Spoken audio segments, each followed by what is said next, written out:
आणणाऱ्यांना अटक केली.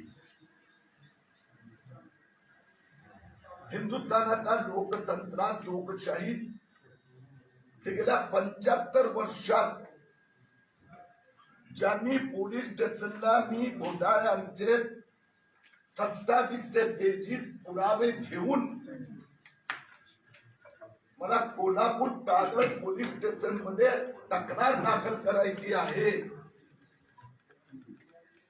असं पोलिसांना कळवलं, प्रशासनाला कळवलं,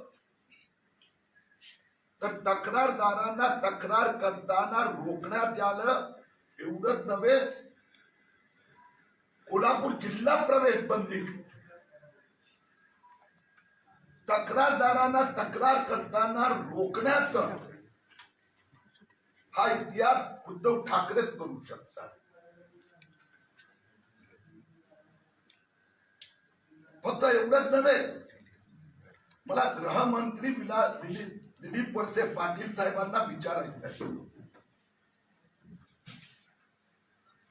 की तुम्ही आपण आपला पोलिसांनी कोणत्या आदेशा अंतर्गत मला काल गणेश विसर्जन पासून वंचित ठेवण्याचे कारस्थान केलं. 6 तास मला माझा घरी आणि माझा घरच्या कार्यालयात कोंडून ठेवण्यात आलं. 200 पोलीस बाहेर, एसआरपीच्या 2 गाड्या. त्यांना मी हात जोडून अनेक वेळा मी माझ्या वकिलांनी प्रार्थना केली, ऑर्डर दाखवा. आणि 7 तासानंतर माझ्या वकिलांनी पोलीस स्टेशन मध्ये जाऊन तक्रार केली, नोटीस दिली. त्यानंतर वळसे पाटील आणि मुंबई पोलीस कमिशनरांनी मला चौपाटी गणेश विसर्जनला जाण्याची परवानगी दिली. पण ठाकरे सरकारची ठोकशाही बघा. गणेश विसर्जन, त्यानंतर अंबेमाई,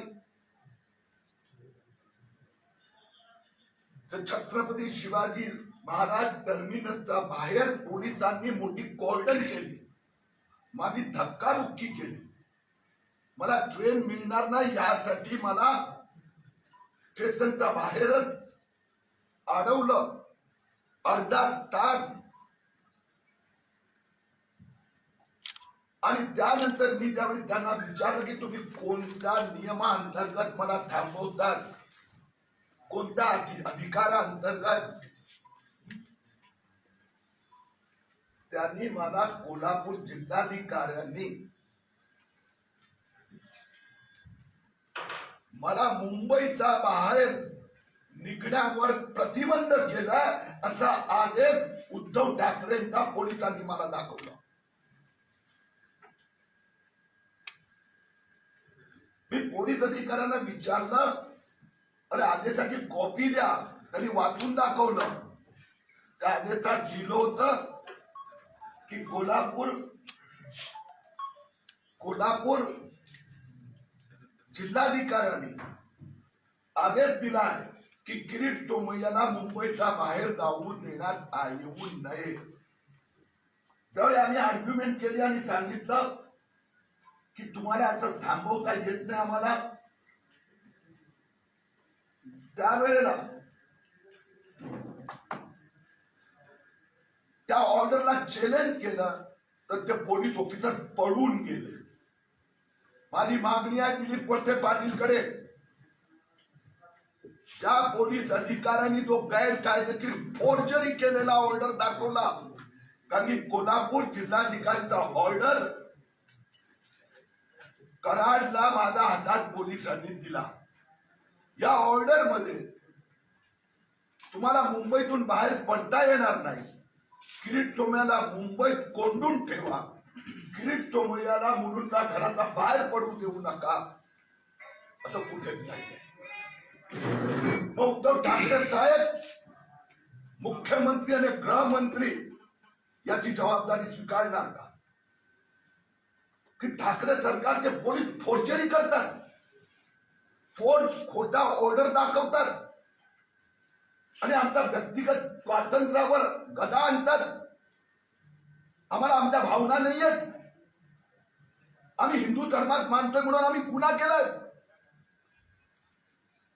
उद्धव ठाकरे साहेब, तुम्ही मुख्यमंत्री पदासाठी हिरवा रंग धारण केला असेल, तुम्ही करा, भगवा सोडा, हिरवे व्हा, पण मला गणेश विसर्जनाला जाऊ द्यायचं नाही, मला अंबेमाईचं दर्शन करायला जाऊ द्यायचं नाही. हे उद्धव ठाकरे सरकारचे उद्धटपणा आम्ही चालू देणार नाही. आम्ही याचा विरोधात हायकोर्टात जाणार आहोत. अशा प्रकाराचे गैरकायदेशीर मला डांबून ठेवणारा पोलिसांवर कारवाई व्हायला हवी. अशा पद्धतीने मला महालक्ष्मी एक्सप्रेस मिळणार नाही, त्यासाठी अर्धा तास गुंडगिरी करणारा आणि बोगस ऑर्डर दाखवणारा मुंबई पोलीस कमिशनरवर कारवाई व्हावी. हा जो ऑर्डर आहे, काय आहे ऑर्डर? वा, श्री हसन मुश्रीफ. मी सगळ्यात पहिलं हसन मुश्रीफ साहेब बॉम्बे हॉस्पिटल किंवा हॉस्पिटलमध्ये दाखल झाले आणि बाता चालल्या होता 2-4 दिवस हॉस्पिटलमध्ये, हार्ट प्रॉब्लेम. मी त्यांना त्यांच्या स्वास्थ्यासाठी प्रार्थना करतो. परंतु काय लिहितायत पोलीस कमिशनर आणि उद्धव ठाकरे सरकार? माननीय नामदार श्री हसन मुश्रीफ ग्राम विकास मंत्री मुंबई यांचे देखील कागल येथे आगमन होणार आहे. त्यांच्या स्वागतासाठी मोठ्या प्रमाणात जनसमुदाय सहभागी होणार आणि त्यात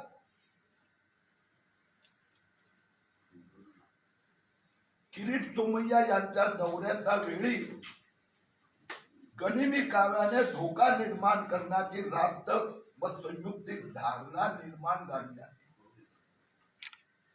माझी दिलीप वळसे पाटीलना कडे मागणी आहे, ही तुम्ही अधिकृत ऑर्डर तुमच्या सरकारने काढली आहे, तर ही तुमच्याकडे गुपित माहिती कुठून मिळाली, कोणी दिली?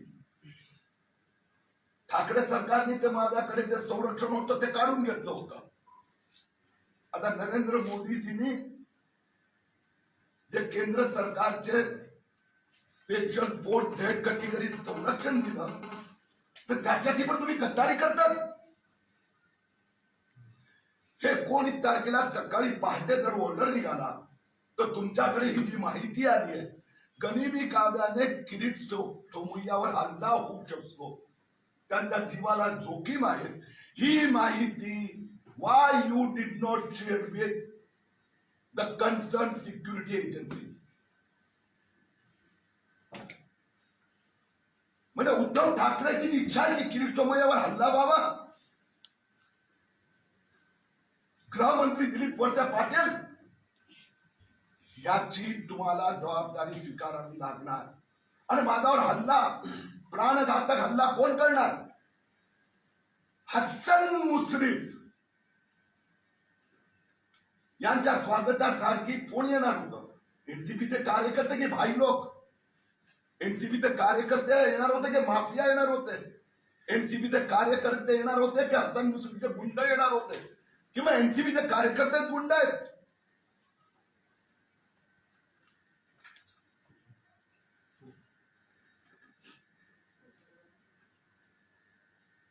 हसन मुश्रीफ साहेबांनी त्यांच्यावर मी अर्थ मंत्रालय, इन्कम टॅक्स चेअरमॅन, ईडीचे मुख्य दिल्ली येथील डायरेक्टर, सहकार मंत्रालय 27 पेजीची तक्रार केली आहे. त्यावर चौकशी सुरू झाली आहे. मला माझ्याकडे आणखी एडिशनल माहिती ईडीने मागवली आहे. ती अतिरिक्त माहिती मी 2 दिवसात ईडीला देणार. ईडी आणि सेंट्रल बोर्ड ऑफ डायरेक्ट टॅक्सेसची चौकशी सुरू झाली आहे. त्या भीतीने माझ्यावर प्राण घातला करण्यात एक योजना होती का? एकदा उद्धव ठाकरे यांच्या शिवसेनेने मला मारण्याचा 2दा प्रयत्न केला. वाशिमला गेलो, मोठ्या प्रमाणात दगडफेक, पोलीसच्या संरक्षणाखाली. दुसऱ्यांदा हसन भैया मुश्रीफ, अंबेमाईचं दर्शन किरीट तुम्हाला करता येणार नाही, त्याला प्रतिबंध, आणि हसन मुश्रीफच्या स्वागतासाठी जनसमुदायाला परवानगी. पण माझा मूळ मुद्दा आहे, मूळ मुश्रीफ साहेब आपण उत्तर का दिला नाही? आपल्या कंपनीत 127 कोटी रुपये जे मनी लॉन्ड्रिंगचे आले त्याचा अजूनपर्यंत हिशोब का दिला नाही आहे? शरद पवार साहेब, ही तुमची व्यूहरचना आहे इश्यू डायव्हर्ट करण्यासाठी. पण मला देवेंद्र फडणवीस आणि चंद्रकांत दादा पाटीलनी सांगितलं आहे की बाकीचे विषय आम्ही लढू. लोकतंत्रात अशा प्रकाराने तक्रारदारांना प्रतिबंध घालणार तो आम्ही विषय घेऊ. तुम्ही जे मुश्रीफांचे घोटाळे आहेत ते जनतेसमोर मांडा. मी पुन्हा एकदा सांगतो,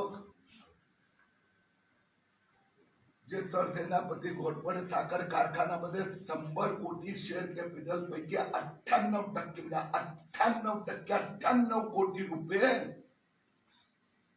हे बोगस कंपन्यांद्वारा भ्रष्टाचाराचा पैसा आणण्यात आला आहे. हसन मुश्रीफ परिवाराचे 10 जे सदस्य आहेत त्यांच्या नावाने फक्त 2 कोटी रुपये, बाकी सगळा पैसा बोगस कंपन्यांद्वारा आला.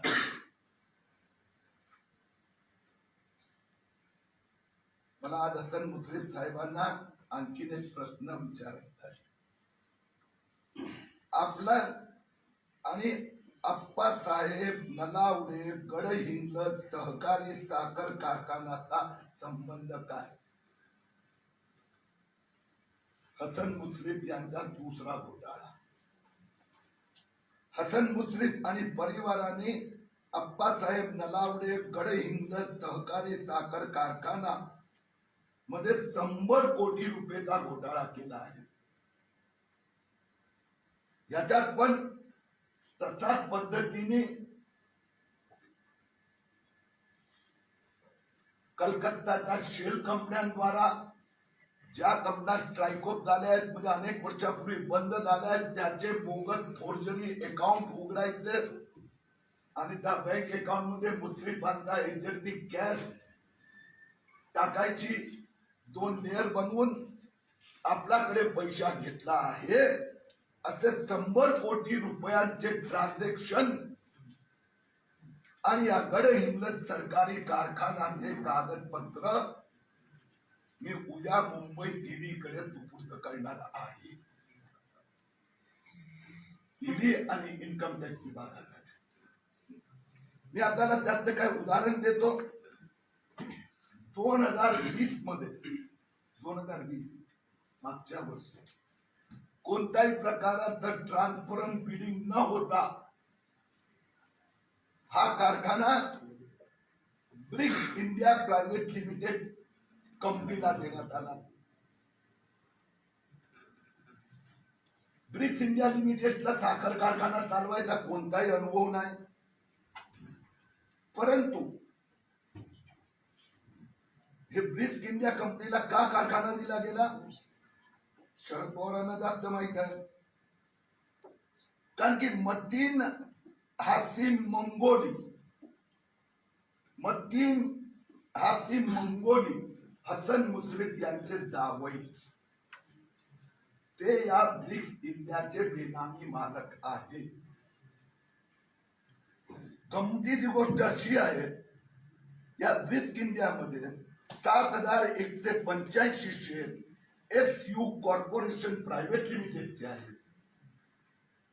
998 मतीन हासिमचे आणि 998 गुलाम हुसेनचे. म्हणजे परत तर सेनापती कारखान्यासारखं 98% शेअर हे एसयू कॉर्पोरेशन ही बेनामी शेअर कंपनी आहे. म्हणजे हसन मुश्रीफनी 2019-20 मध्ये ग्रामविकास मंत्री झाल्यानंतर जो कमावला भ्रष्ट मार्गाने तो इथे पाठ केला. आणि म्हणून आमची मागणी आहे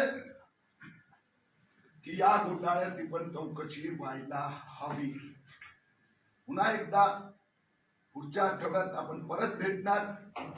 इथे कोल्हापूर ते मुंबई हसन मुश्रीफ यांचा तिसरा घोटाळा मी उघडकीस आणणार आहे.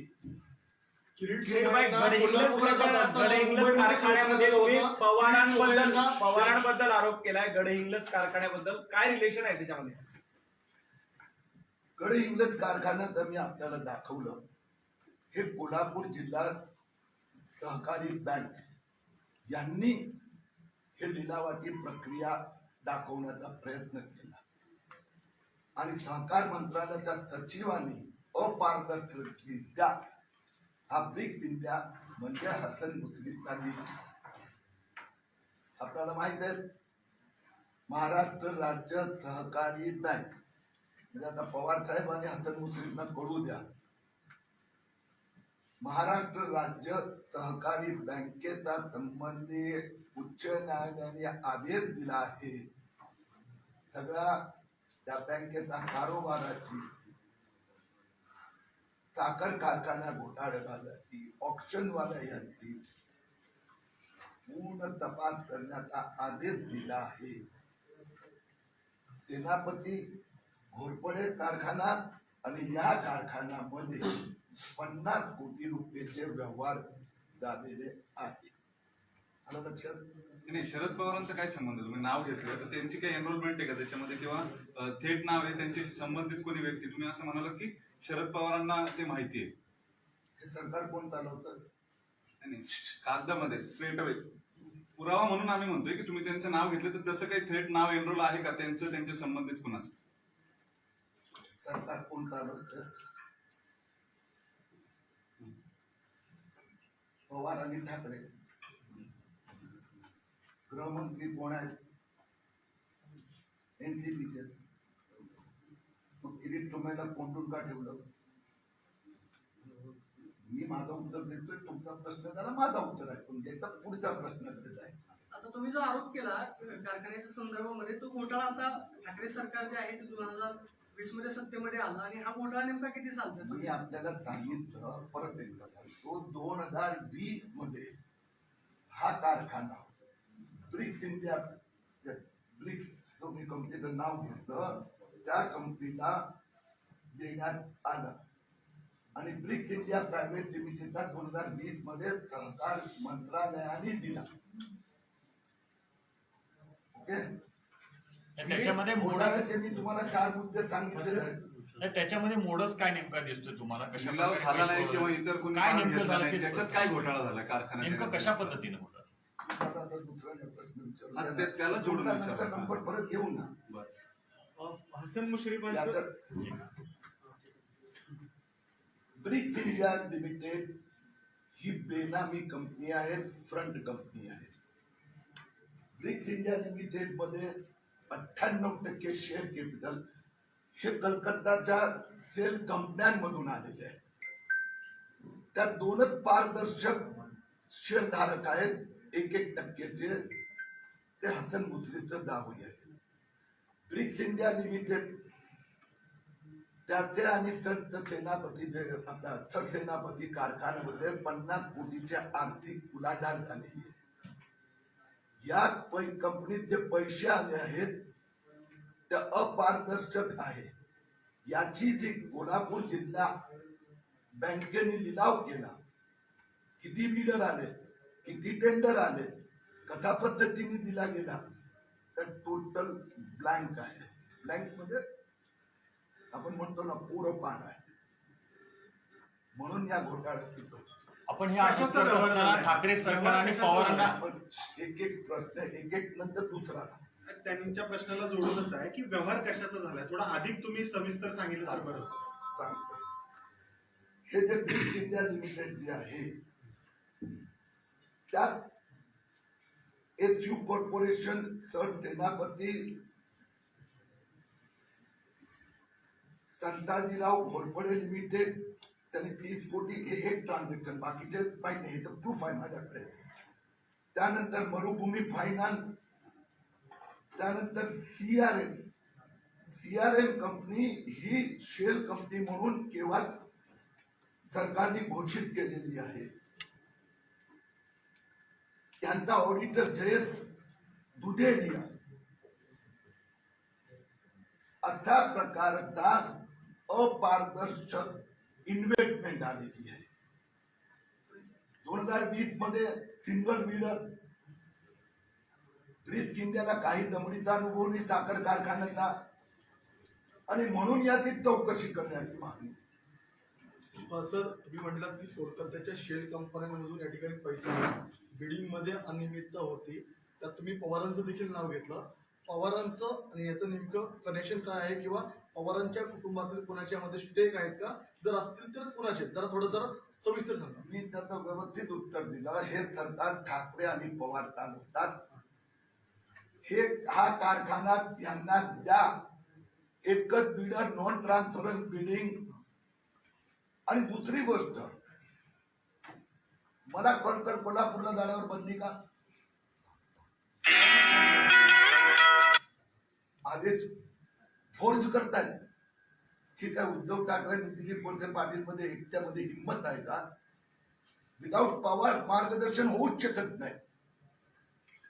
सरसेनापती कारखान्याचा मी 27 पेजीत पुरावा दिला, एखादा उत्तर आजपर्यंत नाही दिला. त्या बोगस कंपन्यांची नावं दिली, ते ट्रान्सपरंट ट्रान्झॅक्शनची लिंक दिली, हे काही नाही दिली. 4 दिवस हॉस्पिटलमध्ये, आणि ते हॉस्पिटलमध्ये असताना जिल्हाधिकारी आदेश काढतात की त्यांचं स्वागत करण्यात येणार आहे. माझ्यावर प्रतिबंध आणतात, त्यांचं मला त्याचं ते काय देण्यात येणार नाही. माझा संबंध घोटाळ्यांची आहे. सर, एवढं तुमचा संबंध सगळं घोटाळ्याशी आहे. एवढं सगळं तुम्ही घेऊन निघालेला होता आणि कोल्हापूरला जाण्यावरती ठाम होता. मग असं काय झालं की ज्या आदेश सुरुवातीपासून तुम्हाला दाखवत होते त्याच आदेश मानून तुम्ही करारमध्ये उतरला? क्षमा मागतो. आदेश काय होता हे अजूनपर्यंत कळलं नाही. मला बोलून माझ्या घरी 6 तास गणेश विसर्जन पासून वंचित ठेवण्यात आला.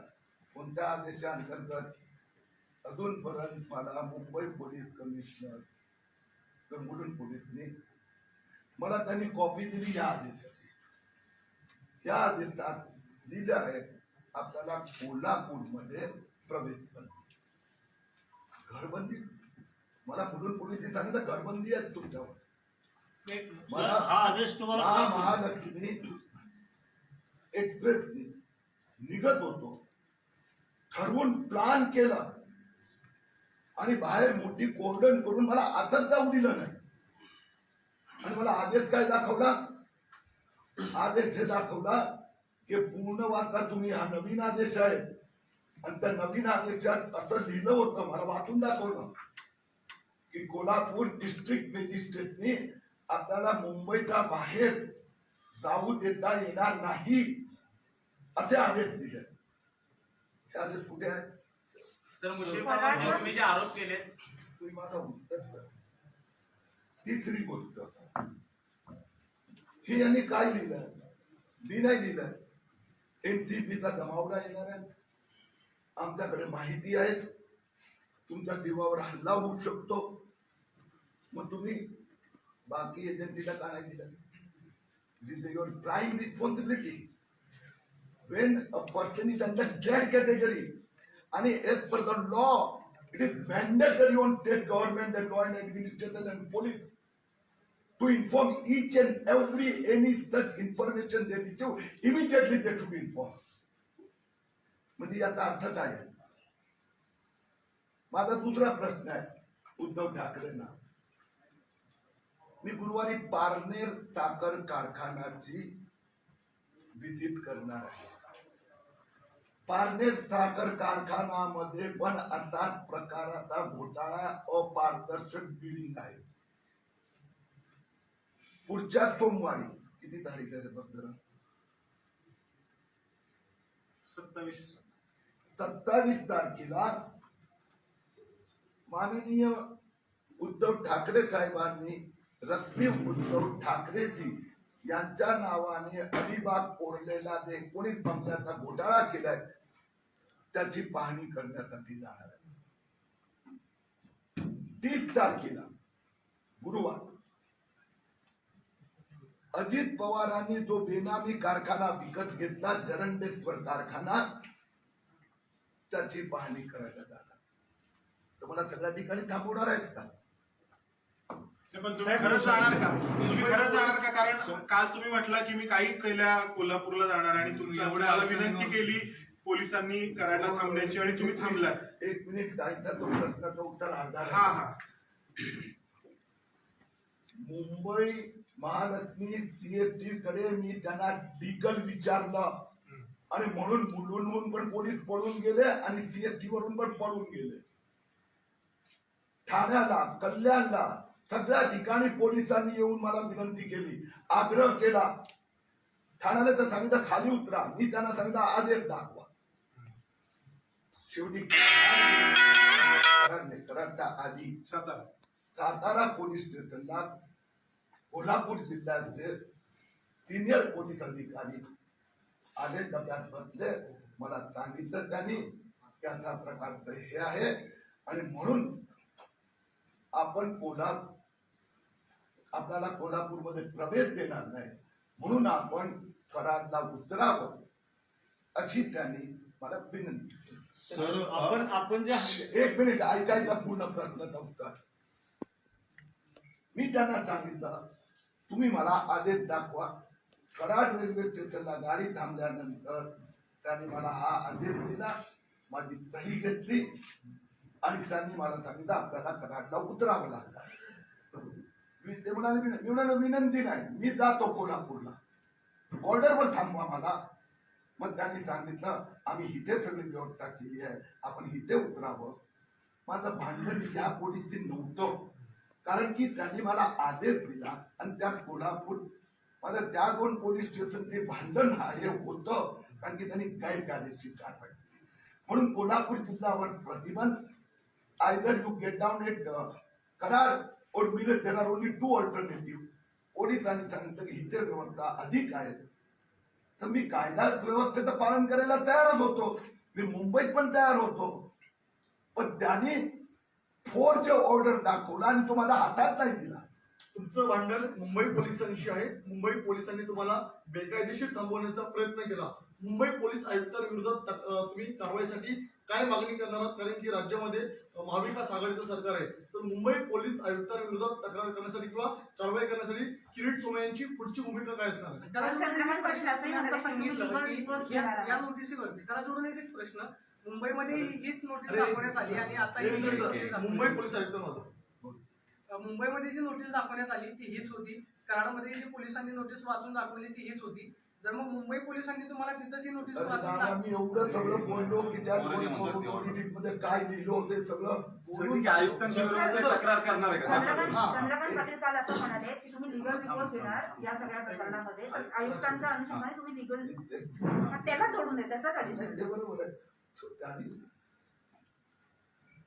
हे सगळं उद्धव ठाकरे मुख्यमंत्री यांच्या दडपशाहीमुळे आणि गृहमंत्री दिलीप वळसे पाटील यांच्या माहितीने आदेशानुसार होत आहे.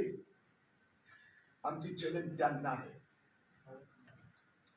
म्हणून आमचं सगळ्यात पहिली हरकत गृहमंत्री आणि मुख्यमंत्र्यांची आहे आणि गृहमंत्र्यांनी या संबंधात भाजपचा अनेक नेत्यांशी संवाद केला होता, म्हणून याच्यासाठी पहिली जबाबदारी दिलीप वळसे पाटील. 2 दिवसानंतर तुम्ही परत कोल्हापूरला येणार अशा पद्धतीची घोषणा काल केलेली आहे. तुम्ही अंबाबाईचं दर्शन घ्यायला जाणार असंही म्हटलं होतं, आजही जाणार होतात, परंतु राज्यात मंदिरं बंद आहेत. अशा परिस्थितीत तुम्ही दर्शन कसं घेणार होतात? पहिली गोष्ट अशी आहे की ठाकरे सरकार किती वेळा दडपशाही करणार. मला हसन मुश्रीफ यांचा घोटाळा विरुद्ध police station Kagal police station, कारण की सरसेनापती कारखाना त्याच्या हद्दीत येतो, म्हणून कायदेशीर माझा वकिलांनी सल्ला दिला की तिथे जाऊन तुम्हाला कंप्लेंट करावी लागणार, तिथे FIR रजिस्टर्ड झाली पाहिजे. मी तक्रार केल्यानंतर 7 दिवसात FIR रजिस्टर्ड नाही झाली तर मी कोर्टात जाऊ शकतो. मी डायरेक्ट कोर्टात गेलो तो कोर्ट विचारणार तुम्ही पहिलं कंप्लेंट फाईल केली का. दुसरी गोष्ट, मी अंबामाईचं दर्शन करणार होता. माझा कार्यक्रम 3 दिवसापूर्वी जिल्हाधिकारी आणि पोलिसांना पाठवण्यात आला होता. त्यात स्पष्ट लिहिलं होतं माझा दौऱ्याचा प्रारंभ अंबामाईचं दर्शन ब्रॅकेटमध्ये बाहेरून मी करणार होतो. सोमय सर, दोन दिवसानंतर परत कोल्हापूरला येणार का? आता तुम्ही कोल्हापूरला जाणार आहात का? आरोप सिद्ध करा अन्यथा तुमच्यावरती फौजदारी गुन्हा दाखल करतो असं मुश्रीफ यांनी एक एक प्रश्न घ्या, एक एक काय घ्या. करणार? एक एक क्लिअर होऊ द्या. 2 आठवड्यामध्ये अरे याचं उत्तर देतो. 2 आठवड्यामध्ये आरोप सिद्ध करा अन्यथा तुमच्यावर फौजदारी गुन्हा दाखल करणार असं मुश्रीफ यांनी म्हटलं. आता असं आहे की मी आज माझ्या वकिलांनी सकाळी परत बोललो, त्यांनी सांगितलं हसन मुश्रीफच्या विरोधात आपल्याला कायदेशीर ऍक्शन सुरू करायची आहे, म्हणून आपल्याला कागल पोलीस स्टेशनमध्ये जाऊन तक्रार करावीच लागणार.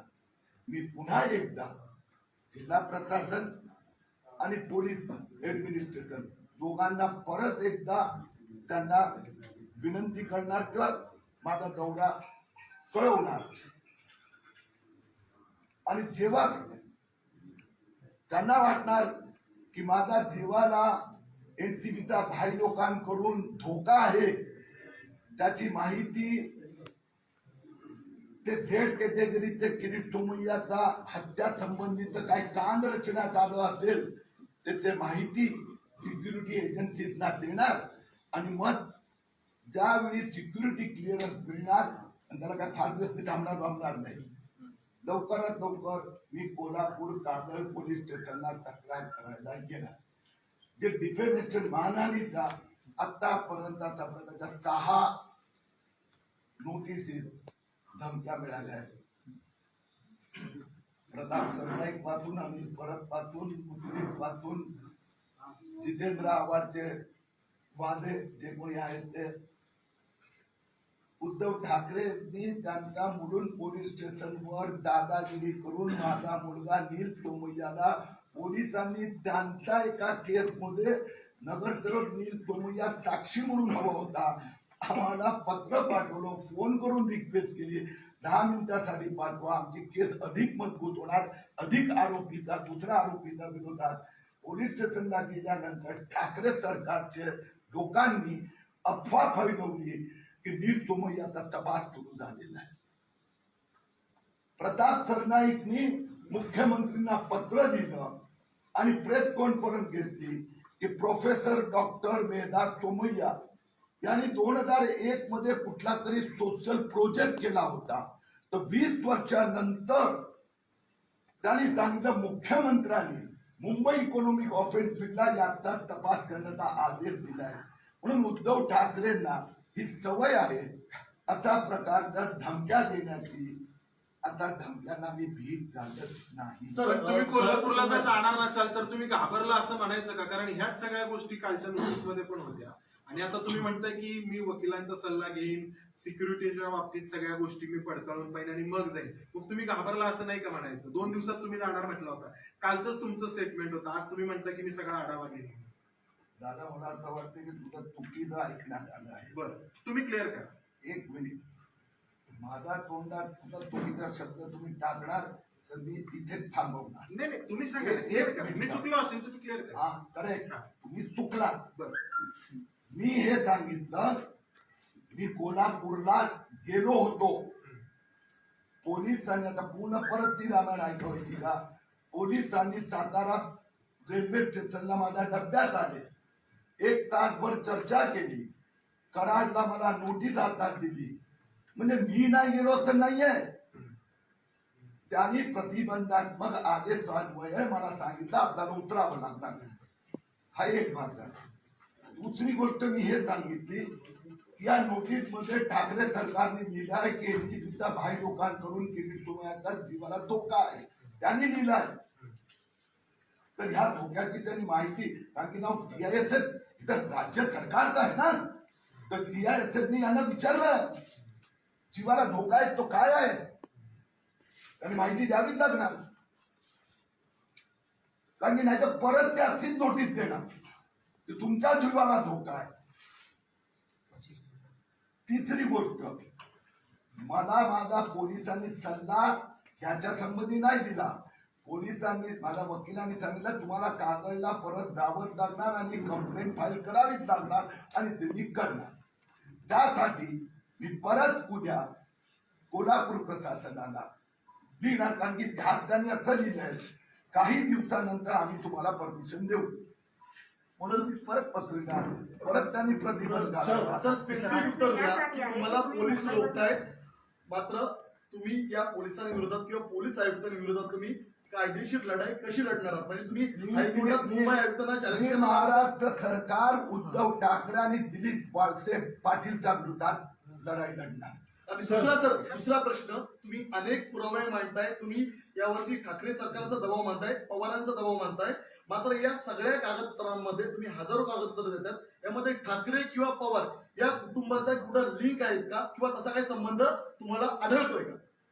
मी आज पण सांगितलं का उद्धव ठाकरेंचा 19 बंगलोचा घोटाळा असती, परत तक्रार झाली आहे, सिद्ध झालेल्या आहे, परत मी त्यात काय झालं हे पाहण्यासाठी कोर्टाला जाणार.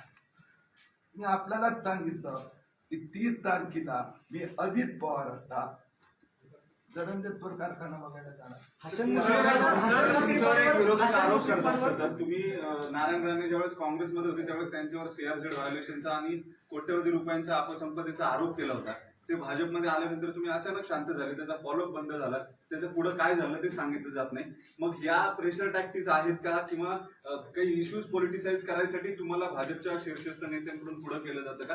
कारण हे सगळं होणार हे माहिती असूनही तुम्ही आलात, तुम्हाला तिथंच कल्पना देण्यात आलेली होती की तुम्हाला अडवलं जाईल पुढं, अशा ऑर्डर्स आहेत, तरी तुम्ही येताय. हे गव्हर्नमेंट विरोधात तुम्हाला थांबवेल असं दिसतंय तरीही तुम्ही येता आणि एक सीन ऑफ सिक्वेन्स तयार व्हावी अशी तुमची इच्छा आहे का या घोटाळ्यांची या चौकशीपेक्षा जास्त? शिवसेनेचे नेते इन्क्लुडिंग अनिल परब हे अनेक वेळा मांडतात, मिलिंद नार्वे करतात, सीआरझेड व्हायोलेशनचा बंगलो कुठला सोडायला लावला, अनिल परबचा रिसोर्टच्या विरोधात महाराष्ट्र सरकारने एफिडेव्हिट फाईल केलं की अनधिकृत आहे, त्याला पाडण्याची नोटीस दिली आहे. आणि ते लोक हे सांगतात किरीट सोमय्यांना नारायण राणेचा बंगलो दिसत नाही का? मुख्यमंत्री उद्धव ठाकरे, पर्यावरण मंत्री आदित्य ठाकरे, सीआरझेड हा राज्य सरकारचा विषय आहे, हे बाप बेटे का कारवाई करत नाही? त्या बाप बेटा नारायण राणेला घाबरतायत का? त्यांनी कारवाई करायची आहे, त्यांच्याकडे सगळे अधिकार आहेत. 21 महिने झाले. दुसरी गोष्ट, मला कोल्हापूर दौऱ्याचं दर्शन करण्याची प्रत्येकाला इच्छा असते. तू कागल पोलीस स्टेशनला जाऊन तक्रार करायची आहे आणि त्यासाठी मी फक्त एकदा नाही अनेक वेळा संघर्ष करणार. आजपर्यंत न शरद पवार, ना अजित पवार, ना जयंत पाटील, ना नवाब मलिक, ना हसन मुश्रीफ, मी जे 27 पानाच्या पेजीचे डॉक्युमेंटरी एव्हिडन्सेस दिले ते त्यांनी सांगावं ना, एकेकाचं उत्तर द्यावं. म्हणून घोटाळ्यांच्या विरोधात आणि मला हसन मुश्रीफचा या दुसऱ्या घोटाळ्याची पण तक्रार करायची होती. हे प्रश्न फक्त नारायण राणेंचा नाही, अजित पवारांनी 70,000 कोटी रुपयांचा घोटाळा केला असा भाजपने आरोप केला, पण त्यांच्यासोबत 2.5 दिवसांचं सरकार भाजपने बनवलं. त्यानंतर अनेक नेते आहेत, विजयकुमार गावित असतील, विखे पाटील असतील, की ते भाजपमध्ये आल्यानंतर तुम्ही त्यांच्याबद्दल जे आरोप होते ते पुढे काही केलेले दिसले नाहीत किंवा त्याचा फॉलोअप ही घेतलेला दिसला नाही. तर हे सिलेक्टिव्ह होतंय, क्रेडिबिलिटी याच्यामुळे कुठे डॅमेज होते असं वाटतं तुम्हाला? अजित पवारांचा एक स्पेसिफिक प्रश्न जो आहे त्याचं उत्तर तुम्ही आधी द्यावं. अशा मुलीची न्यायवत आणि अशा प्रकाराने 1000 वेळा प्रश्न पण त्या नेत्यांनी विचारलं. त्यांचे घोटाळे जे आहेत मी 2 याचिका दाखल केल्या होत्या, छगन भुजबळ आणि सिंचन घोटाळा. सिंचन घोटाळ्यामध्ये तत्कालीन अजित पवारांचं नाव येत होतं. दोन्ही याचिकामध्ये 90% सक्सेस रेशो आलाय. सिंचन घोटाळ्यात एफए कन्स्ट्रक्शनला अटक झाली, 800 कोटी रुपयांची जप्ती झाली. सिंचन घोटाळ्याच्या तपासात शेवटची जी चार्जशीट दाखल झाली त्यात अजित पवारांचं नाव इन्क्लूड झालं आणि त्याचं इन्व्हेस्टिगेशन करून त्याच्यावर एडिशनल पुरावे राज्य सरकारने द्यायचे. अगदी बरोबर आहे, पण भाजपने सरकार बनवलं होतं ना अजित पवारांसोबत. आता सर हा प्रश्न खूप जुना झाला. हसन मुश्रीफ यांच्यावर तुम्ही जे आता आरोप करताय, आपण नंतर आपले प्रश्न 1 to 1 करू. हिंदीमध्ये हसन मुश्रीफ यांच्यावर तुम्ही जे आता आरोप करताय त्या सगळ्या बाबींचा खुलासा ज्यावेळी इन्कम टॅक्सचे छापा पडला त्यांच्यावर त्यावेळी झालेला आहे आणि तुम्ही जाणीवपूर्वक आता अनिल देशमुख आणि या प्रकरणात हसन मुश्रीफ जास्त बोलतायत म्हणून त्यांना टार्गेट करताय आणि ही सगळी माहिती तुम्हाला चंद्रकांत दादांनी पुरवली असा ते आरोप करताय. आता कोण करतोय आरोप? आता मुश्रीफ ते तो घोटाळेबाज आहे. तो तिथं करणं स्वाभाविक आहे. मी जे पेपर दिले त्याच्यातले त्याचा खुलासा त्या घोटाळ्यावर ते एकदम उत्तर देत नाही. 100 कोटीचा दावा ठोकण्याची बात करताय. मला का जाऊ देत नाही? पवार सरकार, ठाकरे सरकार, म्हणजे मी तेवढं वर्णन केलं ना, का जाऊ देत नाही? आणि न जाऊ देण्यासाठी अशा प्रकारचं कारण की कटकारस्थान झालंय, तुमच्या जीवाला धोका आहे. जीवाला धोका आहे तर माहिती तर द्या, मग मी सावधान राहणार ना. की मुस्लिमांकडून धोका आहे, की कोणाकडून धोका आहे? ओके, भाजप शिवसेनेच्या युतीची चर्चेसाठी सुरू असते. 1 मिनिट प्लीज, तुम्ही पण 1 to 1 भेटा. आपण शेवटचा प्रश्न अजित पवारांच्या अरे भाऊ, आपण 1 to 1 बोलू. सर, राज्य के भाजपा नेता ये आरोप लगा रहे हैं कि महाराष्ट्र राज्य जो महाविकास आघाड़ी है वो प्रशासन का गैर इस्तेमाल कर रही है, जो कि नारायण राणे और आपके केस में सामने आ रहा है. मैंने अनेक दिन पहले कोल्हापुर प्रशासन को सूचना दी थी कि हसन मुश्रीफ के घोटाले की जो मैंने शिकायत की है उसकी ईडी और central board of direct taxes, income tax में जांच शुरू कर दी है. उन्होंने मेरे पास से कुछ अतिरिक्त जानकारी मांगी है, मैं उनको दे रहा हूं. और उसके लिए मुझे कागल पुलिस स्टेशन में शिकायत करना आवश्यक है. ये 4 दिन से बात चल रही थी, लेकिन कल सुबह में ये आदेश निकाला गया और ये आदेश में ये लिखा है हसन मुश्रीफ अस्पताल में है, वो अस्पताल से डायरेक्ट किरीट में जिस दिन आने वाले उसी दिन आएंगे, उनका स्वागत होने वाला है. हम उस स्वागत की व्यवस्था में है और वहां पर जो स्वागत में लोग आने वाले हैं वो किरीट मैया की जान को खतरा है. तो इस प्रकार से ठाकरे सरकार दबाव की राजनीति करके हसन मुश्रीफ को बचाना चाहती होगी, तो ये घोटालेबाजों पर कार्रवाई होगी ही. मुझे मुंबई में मेरे घर में 6 घंटे गैर कानूनी रोका गया, खोटे ऑर्डर दिखाए गए. मेरे वकील ने नोटिस देने के बाद में मुझे जाने दिया. उसी प्रकार से छत्रपति शिवाजी महाराज टर्मिनस पे पुलिसों ने गलत ढंग से रखा, गलत फर्जी आदेश दिखाया. मैंने उसकी कॉपी मांगी है. हमारे वकील की ओर से हमने बात करके उनको कहा कि इसके एविडेंस ये फर्ज, वो भाग गए. इसलिए मैं कोल्हापुर आने के लिए निकला कि ये ऑर्डर भी सही है कि नहीं. यह ऑर्डर आपकी जानकारी के लिए, क्योंकि पहले 2 पुलिस वाले 2 ऑर्डर फर्जी थे, भाग गए दोनों. तो ये ऑर्डर